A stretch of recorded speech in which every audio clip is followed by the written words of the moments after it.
భీష్ముడి త్యాగంతో రాజు శాంతను సత్యవతిని వివాహం చేసుకున్నాడు. సత్యవతికి 2 కుమారులు పుట్టారు. చిత్రాంగదుడు, విచిత్రవీర్యుడు. చిత్రాంగదుడు యువకుడే, ధైర్యవంతుడు, పరాక్రమశాలి, యుద్ధశూరుడు.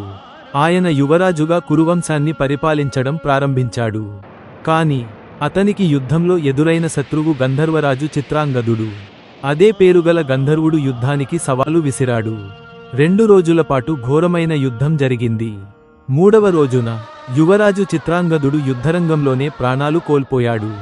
రాజసం, సైనిక బలం ఉన్న యువరాజు అర్ధాంతరంగా చనిపోవడం కురువంశానికి పెద్ద అఘాయిత్యంగా మారింది. చిత్రాంగదుడు చనిపోవడంతో రాజ్యానికి వేరే వారసుడు అవసరం అయ్యాడు.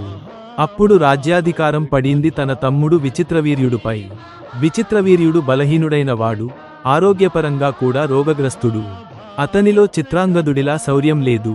సత్యవతి తన కుమారునికి రాజ్యానికి సరిపడే భార్యలను వెతికింది. అప్పట్లో కాశీరాజు తన 3 కుమార్తెలకు స్వయంవరం ఏర్పాటు చేశాడు. అంబ, అంబిక, అంబాలిక.